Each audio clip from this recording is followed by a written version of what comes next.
people are starting to realize this, and they're more open to how social media is like it's like affecting them in a way.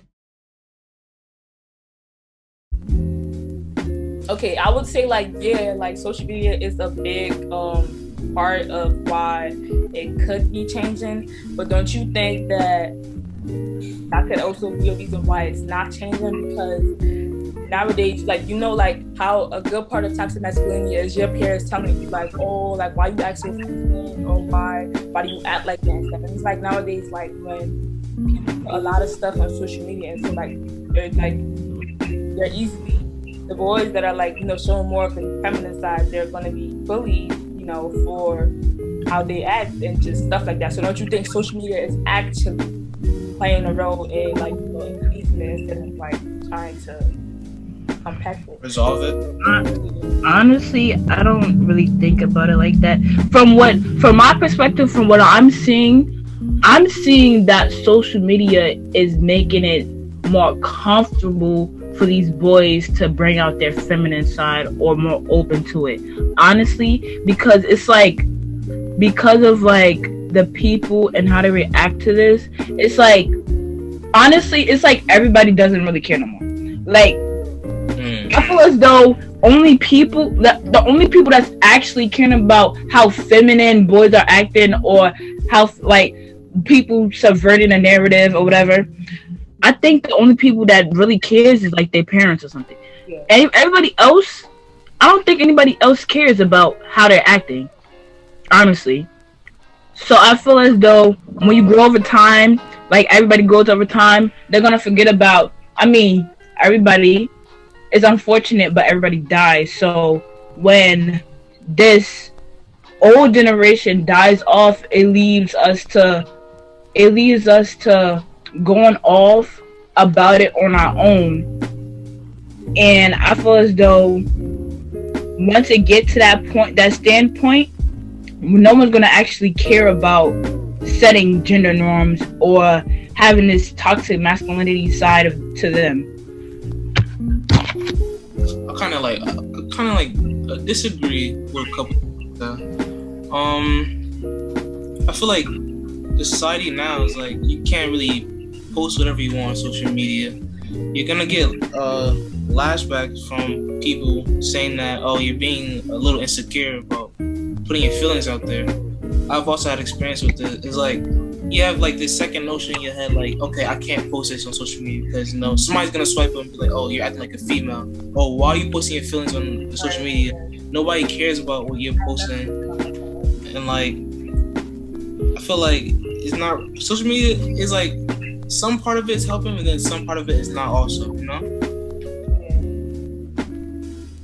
I understand. I see it from like your point of view, because then like it's like right now almost everybody is on social media, so it's like more people are seeing like what you're doing. More people have more to say about your personal life and what you're doing. And so like, while social media is kind of helping, it is like very toxic in a way, because like you can't even like put your your personal, your true feelings out there. It's like you have to like, yeah, because even the people that don't know you personally still have an opinion on what you're saying, just because they feel you're still, they feel like they can say anything to it, and it's just like toxic. It like leads you like to like wear this like mask of like trying to hide your true feelings. It's like you try to like put what you want people to perceive you as out there instead of what you truly feel. Toxic masculinity in a way not only affects the male, like having them like depressed and going up the but would you say that it affects the females in a way as well? I totally think it does affect the females. Although we only usually talk about like from the male perspective, I think it also hurts the females as well, because it enforces the females to act in a certain way too. Like, females can't go. Remember, there was a time and place when females couldn't really do what was perceived as masculine, but now things have started to change. Like, for example, at one point in time, females were only to sit in the house and nurture kids and clean the house. That was about it. Now females could actually be out there, like, what was perceived as a male flying a plane as masculine, females could now like be pilots too. Yeah.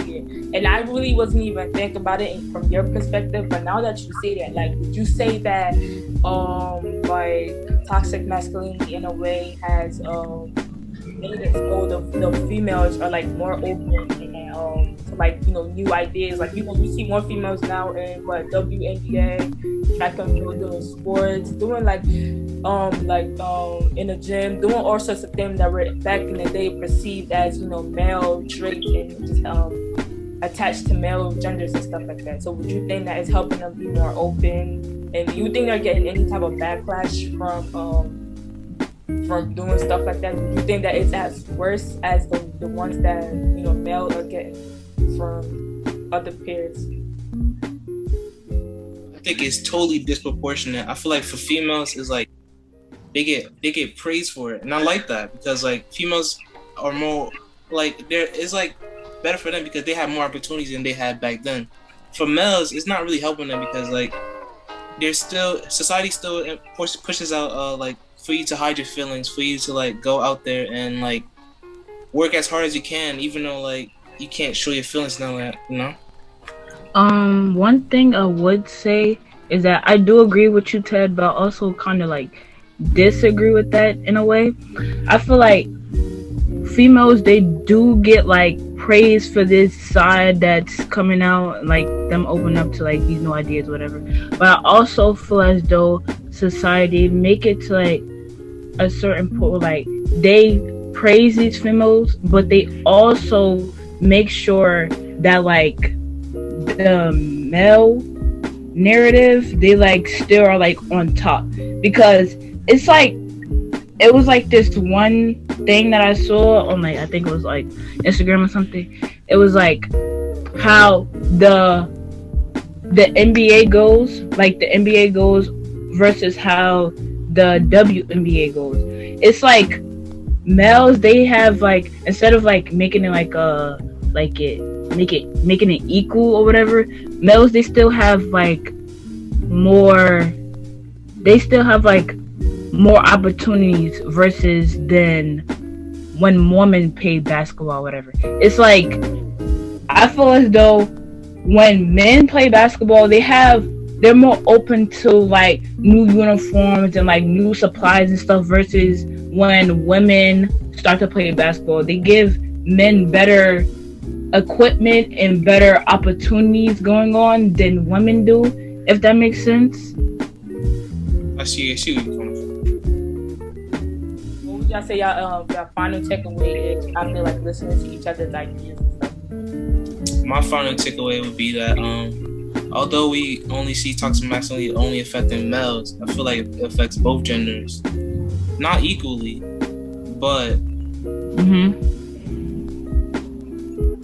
there's sort of like this like resolution to it, but at the same time, it's taken a long time for it to like actually come in effect.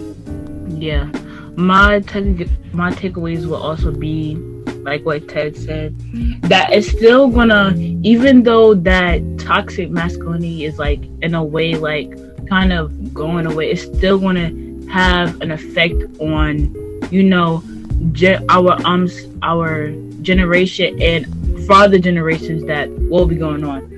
And I feel like it's gonna take a minute for this to change and society to change along the way. It's gonna take us a minute to like, you know, have this certain way of change. So like, and I would say like, while it is taking us some time, I feel like we are on the right track to, you know, complete it and just like, you know, get into where we want to be and stuff like that. Yeah. So yeah, I just feel like right now everybody really just like, you know, you're having more people who are not homophobia, like they don't really care for the LGBT community. It's like this is like on the right track. So I feel like in coming years, like probably like 10 or 20, we might be able to get where we want to be. Yeah. I also feel like that, not to like go on, but I also feel like that ties into like communication. Like toxic masculinity has to do with like miscommunication that goes on within society.